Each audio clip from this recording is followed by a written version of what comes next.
Tito Vic and Joey aatakin sa puso sa gagawing pelikula ni Direk Daryl Yap. Yan at iba pang pag-uusapan natin ngayong araw po ng Miyerkules, October 30. Pero bago yan mga kaparokya, humihiling ako na pakisubscribe ang aking YouTube channel. Pakiclick ang bell icon para una kayong manotify sa mga bagong video na ilalabas ko.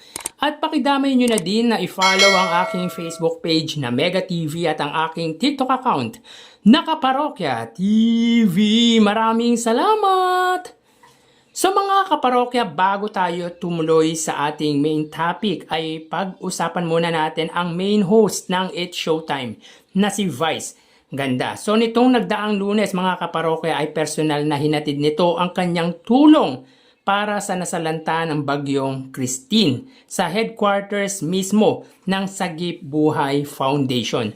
Makikita sa litrato na sinalubong siya ng mga tao or yung staff ng nasabing foundation ng sinusuportahan ng Ancaboga Star. At dito din sa pagkakaalam ko ilalaan or ibibigay ang napanalunan ng Grand Champion ng magpasikat na sina Kim Chu ang 300,000. So ito mga kaparokya ay personal na tulong ng It's Showtime main host na si Vice Ganda. Samantala, speaking of Vice Ganda mga kaparokya ay nagpost po ng sweet message ang partner nito na si Ayon Perez sa kanyang official social media account na may caption na in 2,190 days, I love you asawa ko with heart.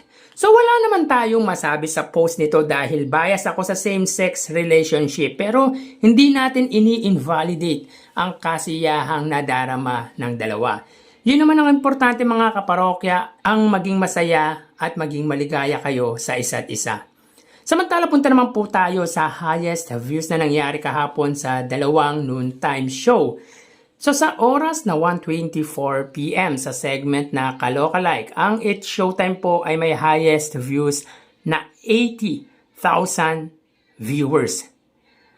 Ang noontime show naman po ng Iconic Trio sa oras na 1:39 PM sa segment na Gimme 5, sila po ay may 88,000 highest views. So dito mga kaparokay, muli na namang naabot ng Itbulaga ang kanilang daily average views na 80,000, which is kabaligtaran naman po ng katapat nitong programa na It's Showtime na hindi po na-meet ang average views nito na 100,000.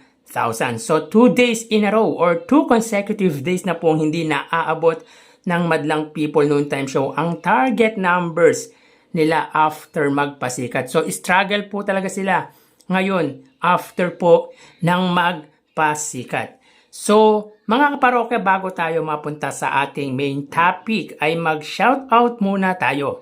Shoutout po sa lahat ng followers, supporters at solid viewers ng It's Showtime and of course ng It Bulaga. Special mention po sa mga sumusunod: Froilan Esguera, Derek Pilapil, Good Draw on Letter, TVJ Jaworski, BSD, Rosalyn Rojas, Andres Pena, Bia Hello, Rose Flores, Aurea Carido, Glenn Tabor, Fernando Publico, Ashley Gray, Renato Reyes, Liza Marino, Glidel Arat, Roy, Eduardo Diestro at Ninja Jack Monster.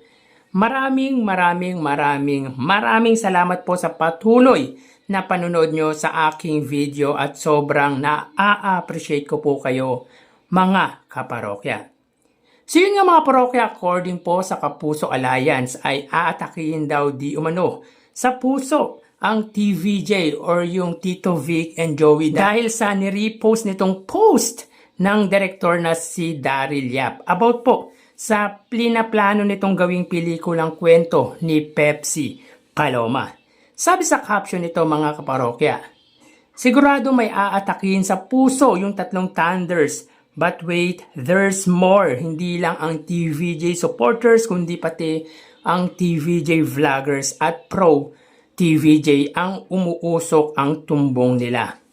Well, masyadong exaggerated naman kung makapag-react ang GMA supporters page na ito. Walang masama kung gawin ito ang pelikula na kwento po ni Pepsi Paloma. Karapatan po ni Direk Daryl Yap yun. And yet, tingin ba nito maaapektuhan ang TVJ dyan?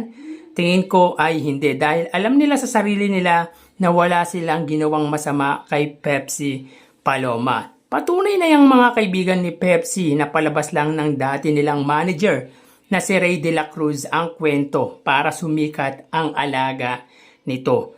Para sa akin okay yan, para malaman yung naging dahilan kung bakit maagang nawala ang dating sexy actress noong dekada 80. At hindi din mapipigil natin si Direk Daryl Yap, knowing him naman na basta gusto niyang gawin ay ipupush niya talaga yan, gagawin at gagawin niya yan. At para sa akin as supporter ng TVJ, karapatan ni Direk Daryl Yap yan. Pero tingin ko hindi ganun kadali ang gagawin niyang pelikula about sa sinasabi ng ilan na idinadawit ang Tito Vic and Joey sa pagkawala nito or sa anumang kadahilanan. Dahil sa pagkabasa ko mga kaparokya ay hindi pa po nakakausap ni Direk Daryl Yap ang pamilya ni Pepsi Paloma. Dahil kailangan pong kausapin ni Direk Daryl Yap yan. Even pag nasangkot ang TVJ, kailangan din po niyang kausapin sa pagkakaalam ko ang Legendary Trio. Dahil masyado pong controversial yan pag ginawa niyan at nadawit sa kwento ang TVJ.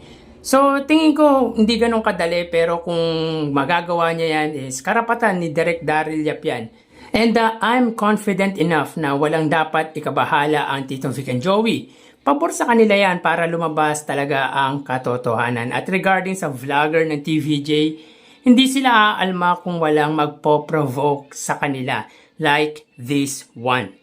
But again, as a fan of noontime shows, particular nga sa Tito Vic and Joey, I am confident enough na wala silang kinalaman or kasalanan sa nangyari sa buhay nito. Sadyang may tao lang na gustong gamitin ang kasikatan ng Legendary Trio para lang maidikit sa tatlo. Dahil alam naman natin, nakasagsagan ng karera ng iconic trio noong dekada 80. Para sumikat, ididikit nila ang gusto nila sa Legendary Trio. I'm 90s baby mga kaparokya pero nanonood po ako ng mga movie ng Tito Vic and Joey.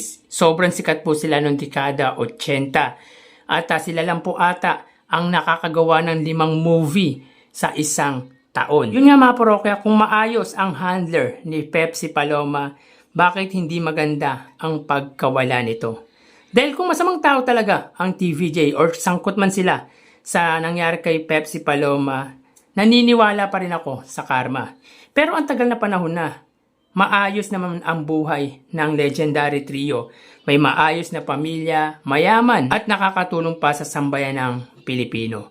So kayo mga parokya, anong masasabi ninyo sa pahayag nito ng GMA supporters? Please comment down below.